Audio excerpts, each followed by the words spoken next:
Hi guys, and welcome to a special episode of BrownCarGuy Bulletin, and this one's all about racism. Yep, I'll tell you what it is, how it's done, where you can get some, and how to install it in your car. Actually, none of that is true. Well, most of it's not true, but there will be a bit of race in this one, and I don't mean on the track or the road for that matter. But first, make sure that you're subscribing to youtube.com/BrownCarGuy. Make sure that you're following me on all the social media channels. Just search for my hashtag. It's on my hat, #BrownCarGuy. That's on Instagram, Twitter, and Facebook. And of course, subscribe to BrownCarGuy.com. If you enjoy my content, you can also sponsor it on Patreon.com/ShazadSheikh. And I'll tell you more about that at the end of the video. Cool. Let's get into this.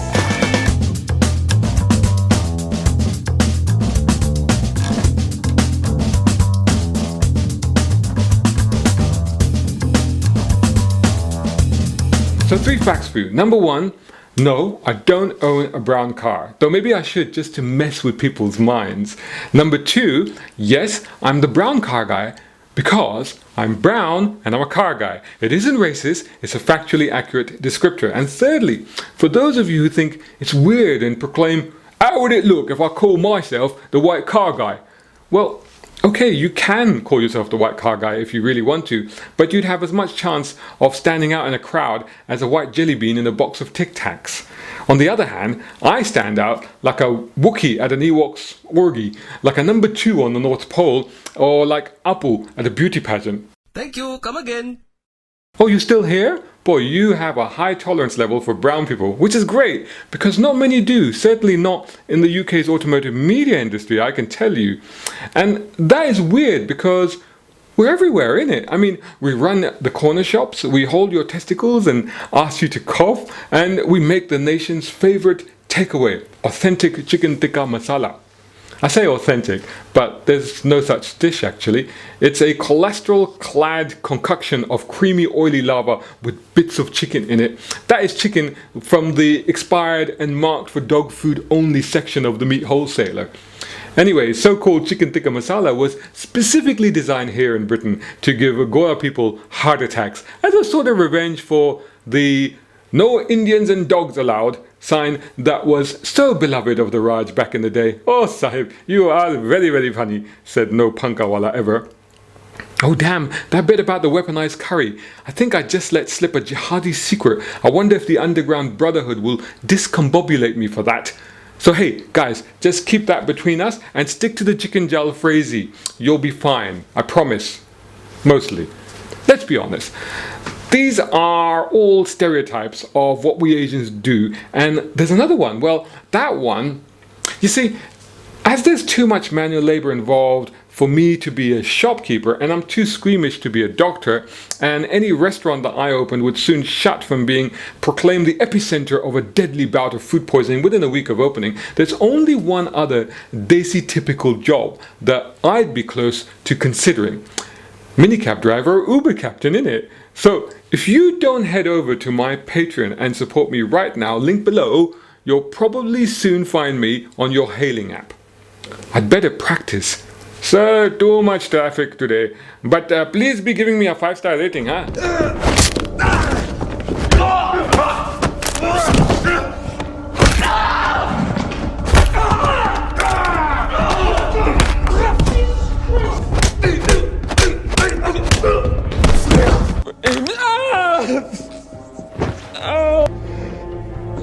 Make sure I get a 5-star rating, Junior.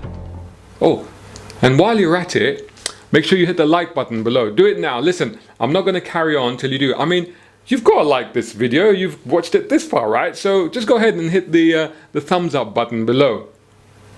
I'll wait. Did you do it? Okay, cello. Where were we? Uber drivers and minicabbers. We Desis drive a lot, innit? In fact, according to government statistics, Asian car ownership in Britain is close to 80%, second only to Caucasian car owners at 83%. Then there's mixed ethnicity at 69% and others at 66%. Others, ooh, scary, others. Actually, I don't even know what those two categories mean, but I think they cover everyone else, you know, Chinese, Arabs, etc. Apart from black communities, which are at around 60% for car ownership. Actually, it's more likely 80% of them also have access to cars. It's just that no official records of these extra 20% exist because they're all stolen, innit?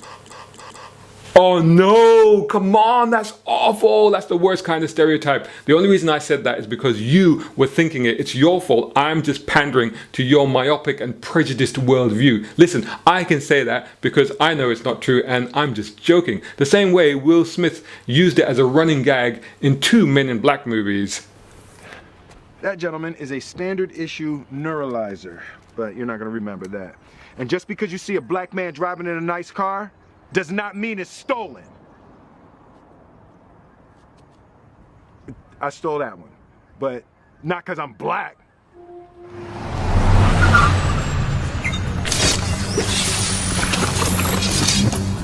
Does that come standard? Actually, it came with a black dude, but he kept getting pulled over. Yeah. Asians don't usually steal cars either. They tend to buy them, or quite probably their dad buys it for them. But either way, how many could we be talking about? Well, let's work it out. There's nearly 4 million Asians in the UK. So at 80% car ownership, we're talking about 3.2 million cars. It's reasonable to say that the average value of a car in the UK is about £15,000. That would make the Asian car market alone worth £48 billion. That's a lot of samosas, no kidding. So with 40 million cars and vans in the country in total, that also means that Asians own 8% of all the cars. Wow, no wonder you can never find any parking in Southall on a Saturday, innit? Anyway, by that logic, let's look at the media industry that services car buyers, auto enthusiasts and drivers in general. I went on to the website for the Guild of Motoring Writers and counted their UK membership. There were 425 members. Of those, I could only see one brother, Daljinder Nagra. Admittedly, not all the entrants had pictures, so I can't be 100% sure that he's the only one, but it certainly seemed that way. Of course, not all the car journalists and automotive content creators in the UK belong to the Guild of Motoring Writers. We don't all go in for the secret handshakes, the Masonic ritualistic sacrificing of Nissan Micros, and guffawing at the gentleman's club wearing a dinner jacket with a smoking pipe in one hand and a glass of 200-year-old scotch in the other. Not my sort of thing, really. I'll take a karak chai and a kebab roll instead any day.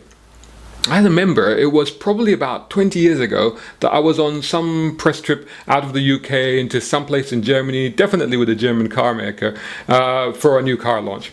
As was often the case or the custom at these things, at the end of the dinner that evening hosted by the car manufacturer, one of the journalists, nearly always a guild member, usually very senior, would stand up, or rather be propped up by his companions. I mean, car journalists are always on a perpetual drinkathon at such events, as if they are never able to procure any alcohol by themselves, so they endeavour to drink whatever the venue is completely dry, since the car company will be picking up the tab anyway.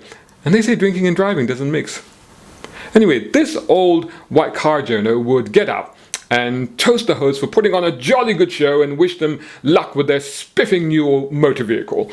On this occasion, one doddering octogenarian stood up, raised a glass, and opened his comments with, "You know, the last time I was here, we had just given the Jerrys a damn good hiding." Nervous laughter ensued, forced laughter on the part of the host, and the awkward moment was quickly forgotten as he continued with his speech. Not. I've got too much to do. Listen, don't mention the war. I mentioned it once, but I think I got away with it all right. So, yeah, watch. Who's this then? Start you, but I'll do that for any more.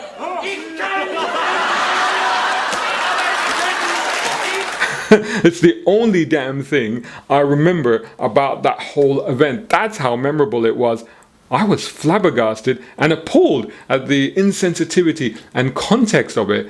And at the same time, in my head, I was transported to some imaginary future press event in, say, the Indian subcontinent, and visualized at the dinner a guild member standing up and pronouncing, "The last time I was in this gymkhana, the only Indians allowed in were the ones serving cocktails, you know." Oh my God. I decided then I would never be part of the Guild of Motoring Has-Beens, and I never did join it. Anyway, I digress. The point is, there are probably at least the same number of car journos again outside of the Guild as there are in it. So let's say there are about 1,000 of us operating here in the UK. Let's now talk about proportional representation then. Since Asians own 8% of the country's cars, surely it follows that at least 8% of the nation's automotive content creators and journalists should also be us desis, right? Wrong. I know of only the brown car guy. That's me. And maybe one or two others. Okay, let's say I'm an ignorant idiot at worst and unaware at best, and make a grand assumption that there are probably, say, 10 of us doing this gig. But at 8% of 1,000, there should be 80 of us.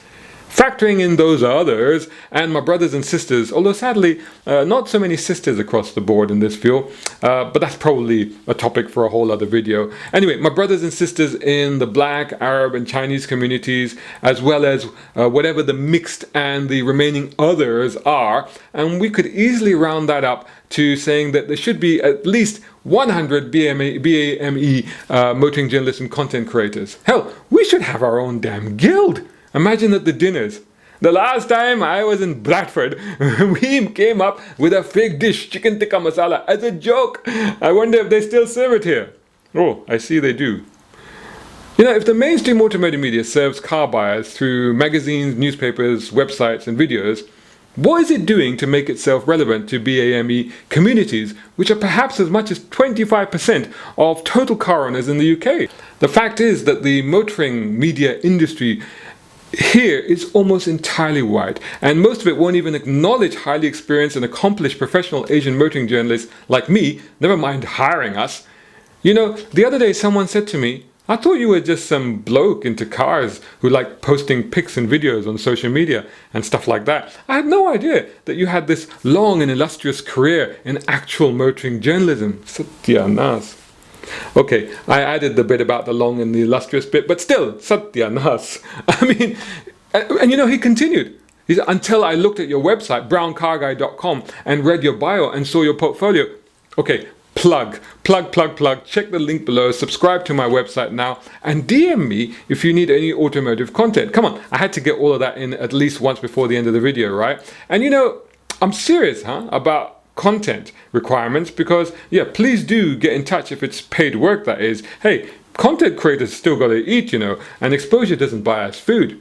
The amazing thing is, the sad thing is, despite there being only a handful of us Asian car journalists, there's a ton of desi outlets here, from newspapers to websites, magazines to TV and radio channels. Yet apart from a few, in fact I write for a couple of Asian outlets myself, most of them don't use us any more than the traditional UK media outlets do. What does this Pendu know about cars? Why should I use him when I can just get cheap agency content written by Mr. John Smith, huh? Now, that's meant to be a generic Gora writer, you understand, not actually the journo Johnny Smith. I'm not picking on the car pervert as he's known, although maybe I should, because that tag name just conjures up undeletable images of him engaging in gruesome acts with cars, plus he's all about EVs. Though on the other hand, he does have a 1968 Dodge Charger, and that's the second coolest car in the world after the Bullet Mustang, of course. So you know what? He gets a pass. Man, do I keep going off route on this discussion or what? But that's because I'm Asian, innit? Ever tried to keep up with a post-biryani conversation as it starts off, see, let me tell you, and then jumps into the latest Bollywood blockbuster, veers into cricket, and inevitably culminates in a political mini-rant, all in one breath with no discernible link between the three topics at all. And when you have an uncle like that in the room, just hand him a tall lassi and wait for the korma coma to kick in. When he's out of it, we can go back to talking about cars. Anyway, back to the bit about Asian journalists not being used by Asian publications. It's bonkers. I mean, as a British Asian, I can address the European and Western perspective on cars because A, I'm from here, and B, I've been exposed to UK and American automotive media for, let's just say, 4 decades. Plus, I've lived and covered the Middle East automotive scene extensively too. And besides, I'm a sheikh, so I must have some Arab DNA in me as well, right? Though I've never actually checked. Should I? Anyway, I'm claiming it. Ahlan wa sahlan, faddal, and mafi mushkila. See? But how about vice versa? for a non-Asian car journalist to cover cars for the Desi audience is absurd. I mean, they can't distinguish if a car stereo has enough bass for Bhangra, nor will they check to see if a decorative tissue box holder will fit on the rear parcel shelf, or look under the front bumper for an eyelet from which to hang lemon and 7 chilies, which is done to ward off the evil eye and protect the car and its occupants, you see. And it's not a substitute for a ball sack to gender assign the car as male, because my God, there must be a boy in it. Yes, but how big is his camshaft? Sorry, just channeling a bit of Goodness Gracious Me there. And if you've never seen Goodness Gracious Me, Google Going Out for an English. It's brilliant. It's an amazing example of reversing polarity on ethnic stereotyping. It's like saying, I won't buy a car from a white person because the interiors always smell of ham, dog slaver, and rough sex on the back seat. Get a room, yar. Oh, and don't leave used condoms in the press car. Come on. Oh yeah, that happened. Still, it's unfair to put it like that though, isn't it? Not all white people are the same. Not any people are all the same, quite frankly. Yet, the number of times I've heard, endured, or read online comments about why you shouldn't buy a car from a Paki would sum up to create more hurt, pain, anger, anguish, fear, and disillusionment than anything you could profess to complain about from any of my gentle jibes in this particular monologue. Anyway, if you can't handle spices, why do you order a curry? But if you like a bit of flavor, remember that while white might be alright, brown is profound. I'm the brown car guy because I'm not trying to appease the status quo. I'm not trying to fit in. If anything, I'm a disruptor. So I'm owning my brownness and celebrating diversity. It's like the song from The Greatest Showman. I make no apologies. This is me. And me works harder, better, more earnestly than most, with fewer resources than anyone else, to serve you as best as I can with info and infotainment when it comes to the world of automotive. So make sure you're subscribing to youtube.com/BrownCarGuy. Make sure you follow me on all the social media channels. Just search for my hashtag. It's there on my hat, #BrownCarGuy. That's on Instagram, Twitter, and Facebook. And of course, subscribe to BrownCarGuy.com. That's the website. You can see it right there. If you enjoyed this video or any of my other video content, or indeed any of my content, then maybe you can sponsor me at patreon.com/Shazad Sheikh. And there you can join such awesome people as Muhammad Ali Humaid over in the UAE, Partha over in India, find him on parthians.com, Tom Conway Gordon right here in the UK, Isaac Beauchard over in America, find him on bespokeautos.com. Join that lineup if you can. If not, don't worry, like I said before, make sure that you've hit that like button. Comment, let me know what you thought of this video, in good and bad. Let me know, let me have your feedback, let me have your love, let me have your hate. Let's see where this goes. Put that in the comments below, and if you like the video, share it, let other people see it, share it around, see what other people think of this as well. Anyway, thanks so much for watching, and I'll catch you all again soon in the next video. Oh, excuse me, I think that's my chicken tikka masala just arrived, and after that I've got to go see a bloke about a brown car.